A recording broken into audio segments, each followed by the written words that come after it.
జగన్మోహన్ రెడ్డి ఒక పట్టాన ఎవరిని నమ్మరని, ఇప్పుడు ఎన్నికల నేపథ్యంలో ఎన్నికల్లో డబ్బులు పంచేందుకు వైఎస్ఆర్ కాంగ్రెస్ పార్టీ నాయకులు ప్రయత్నం చేస్తున్నటువంటి నేపథ్యంలో వైసీపీ నాయకుల్ని కూడా జగన్మోహన్ రెడ్డి నమ్మడం లేదు.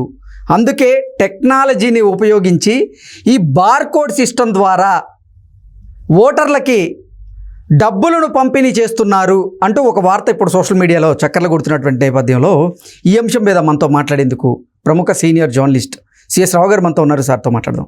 Sir hi sir. హలో. ఈ అంశం మీద మీ విశ్లేషణ ఏంటి? సో ఒకటి ఏంటంటే, Jaganmohan Reddy perfect business man అంటారు. ఆయన గురించి బాగా తెలిసినటువంటి వాళ్ళు.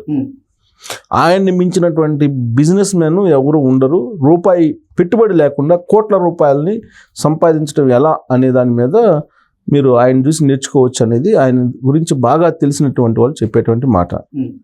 ఈవెన్ ఆయన గురించి వైఎస్ఆర్ కాంగ్రెస్ పార్టీ వాళ్ళే చెప్పేది ఏంటంటే, బిజినెస్ మ్యాన్, మంచి బిజినెస్ మ్యాన్, పొలిటీషియన్ కన్నా కూడా ఆయన కేవలం 2009 నుంచి మొన్నటి వరకు లెక్కేసుకుంటే ఆయన కొన్ని వేల కోట్ల రూపాయలకు అధిపతి అయ్యాడు. 2004లో కోటి రూపాయలు కూడా లేనటువంటి వాళ్ళు ఇవాళ వేల కోట్ల రూపాయలకు అధిపతి కావడం అంటే మాటలు కాదు కదా అని చెప్పి చెప్తుంటారు. ఈవెన్ బిజినెస్ పీపుల్ కూడా ఆశ్చర్యపోతుంటారు. మొన్న వెంకటరమణారెడ్డి అనుకుంటా, తెలుగుదేశం పార్టీ అతను ప్రెస్ మీట్ పెట్టారు. ప్రెస్ మీట్ పెట్టి 8 లక్షల కోట్ల రూపాయలు ఉన్నాయి జగన్మోహన్ రెడ్డి దగ్గర అని చెప్పి చెప్తున్నాడు. నా దగ్గర ఆధారాలు ఉన్నాయని చెప్తున్నాడు ఆయన. ఆధారాలు ఉన్నాయని చెప్తున్నాడు, సవాల్ చేస్తున్నాడు ఆయన. సో అన్ని డబ్బులు సంపాదించారంటే అది మామూలు మైండ్, బిజినెస్ మైండ్ కాదు, అది పర్ఫెక్ట్ బిజినెస్ మైండ్. అందుకే మీకు అబ్జర్వ్ చేస్తే వీళ్ళు ఏదో ఉచిత పథకాలు ఇస్తున్నారు అని చెప్పి అంటున్నారు. ఎస్టీలకి నేను ఉచిత పథకాలు ఇస్తున్నానని చెప్తున్నారు కదా. ఆయన బిజినెస్ ఎంత లాజిక్గా ఉంటుందో చూడు. 28 పథకాలు రద్దు చేశారు. ఎస్సీలకి, ఎస్టీలకి, మైనారిటీలకి ఇచ్చేటువంటి పథకాలు 28 పథకాలు రద్దు చేశారు.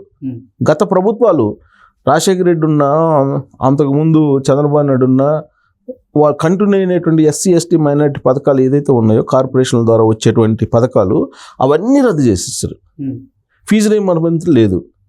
ఆ ఫీజు రీయింబర్స్మెంట్ తీసేసి అమ్మఒడి ఇస్తున్నారు.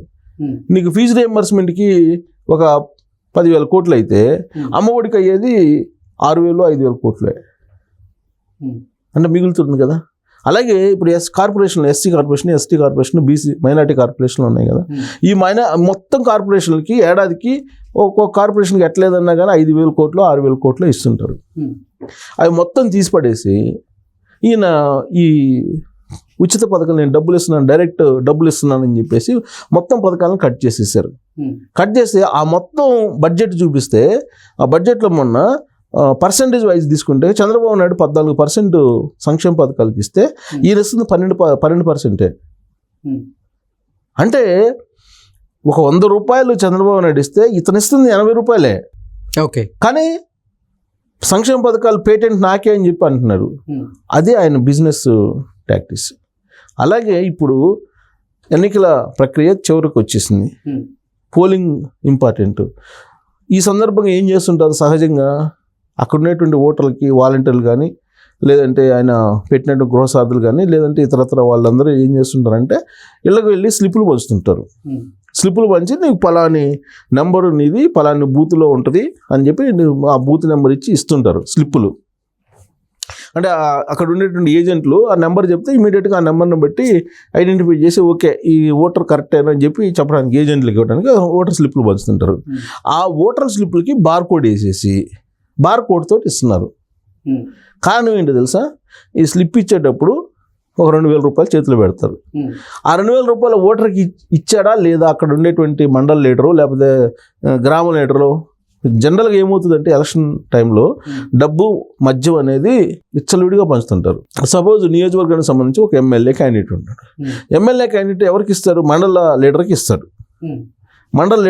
మండల లీడర్కి ఒక 2 కోట్లు ఇస్తాడు అనుకో పంచమని. ఆ మండల లీడరు గ్రామాల్లో ఉండేటువంటి లీడర్లకి తలా కాస్త పంచుతాడు. తలా కాస్త 10 లక్షలు, 15 లక్షలు ఇస్తాడు. ఆ గ్రామ లీడర్లు ఏం చేస్తాడు? ఆ గ్రామంలో ఉండేటువంటి ఓటర్స్ సంబంధించి మొత్తం లిస్టు వాళ్ళ దగ్గర అవగాహన ఉంటుంది కాబట్టి తీసుకెళ్ళి పంచుతాడు.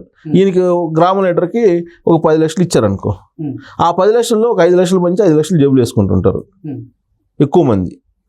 అందరు కాదు కానీ ఎక్కువ మంది. ఇది జరిగేది ఎలక్షన్ అనగానే అందరికీ పండగ. ఎందుకంటే అందుకు ఎవరి స్థాయిలో వాళ్ళు నొక్కేస్తుంటారు. ఎమ్మెల్యే స్థాయిలో ఎమ్మెల్యే ఒక 10 కోట్లు పంపిస్తే మండల లీడర్లకి తలా ఒక 2-3 కోట్లు ఇస్తే ఆ 2-3 కోట్లు ఒక 50 లక్షలు నొక్కేసి ఒక 2.5 కోట్లు పంపిస్తారు కిందకి. వీళ్ళందరూ కూడా దాంట్లో వాళ్ళకి వచ్చినటువంటి భాగంలో 10 లక్షలు 15 లక్షలు మళ్ళీ ఒక 4 లక్షలు 3 లక్షలు నొక్కేసి మిగతాయి పంచుతారు. మిగతాయి మిగులుతాయి వాళ్ళకి.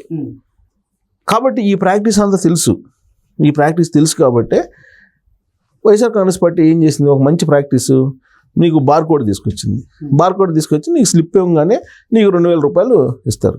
2,000 రూపాయలు ఇవ్వగానే అక్కడ ఇచ్చినట్టు మనకి బార్కోడ్ అక్కడికి కనెక్ట్ అవుతుంది. ఇప్పుడు మనం షాపింగ్ మాల్కి వెళ్తామా, షాపింగ్ మాల్కి వెళ్ళినప్పుడు ఏ వస్తువులు తీసుకున్నా కానీ మనం ఒక వస్తువుకి పేమెంట్ చేయకపోయినా కానీ ఇమీడియట్గా అలారం వస్తుంది. అవునా? అలారం వచ్చింది, మనం పట్టేసుకుంటారు. అలానే ఇప్పుడు డబ్బులు ఎంత ఇచ్చాము, ఎంతమంది ఓటర్స్ ఉన్నారు అనేది లెక్కేసి మొత్తం ఒక్క పైసా కూడా తెల్ల రాకుండా మొత్తం కంప్యూటర్ సిస్టమ్ చేసేసి మొత్తం ఇప్పుడు ఈరోజు ఒక 10 మందికి ఇచ్చాం, ఓకే 10 మందికి ఇచ్చినట్టు అక్కడ సిస్టంలో కనిపిస్తుంటుంది. సెంట్రలైజ్ చేసేసారు. అంటే నో మిస్యూజ్ కాకుండా. ఓకే, 5 లక్షలు ఇస్తే 5 లక్షలు ఓటర్లకి పంచాలి, లేదా మిగతా డబ్బులు ఇచ్చేయాలి. అందుకని చెప్పి వైఎస్ఆర్ కాంగ్రెస్ పార్టీ వాళ్ళు ఏం చేశారంటే వాళ్ళ పార్టీ ఇన్ఫర్మేషన్ ప్రకారం ఒక మండల లీడర్కి 1 లక్ష 5 లక్షలు 3 లక్షలు ఇచ్చేశారు ముందే. ఇది నువ్వు మేము పంపించే డబ్బులు మాత్రం ఖచ్చితంగా ఓటర్లకు పంచు అని చెప్పి. అలాగే మండల లీడర్లు కాకుండా అక్కడ ఉండేటువంటి కొంత ఆర్గనైజర్స్ వాళ్ళు ఉంటారు కదా, వాళ్ళకి కొంత ఇలా ఫిక్స్ చేసేసారు. గ్రామ స్థాయి లీడర్ అనుకో, గ్రామ స్థాయి లీడర్కి 1 లక్ష రూపాయలు, బాబు ఈ లక్ష నీకు, నువ్వు వాడుకో, మేము పంపించే డబ్బులు మాత్రం నువ్వు పంచు. ఇలా సెట్ చేసేసారు. సెట్ చేసి దానికి బార్కోడ్ పెట్టి దాన్ని ఒక బిజినెస్ యాంగిల్లో చేసి పడేశారు. అసలు 2,000 రూపాయలు ఇస్తే ఎంతమందికి ఇవ్వాలి, 5,000 ఎంతమందికి ఇవ్వాలి, 10,000 ఎంతమందికి ఇవ్వాలి, ఐడెంటిఫికేషన్. అంటే 2,000 రూపాయలు అయితే మనం పార్టీకి ఓటేస్తాడు, ఓకే ఇవ్వాల్సిందే, ఇచ్చేసేయండి 2,000 రూపాయలు. ఓకే, అవతల పార్టీ వాళ్ళు ఎవరైనా వచ్చే అవకాశం ఉందా, 5,000 ఇచ్చేసేయండి.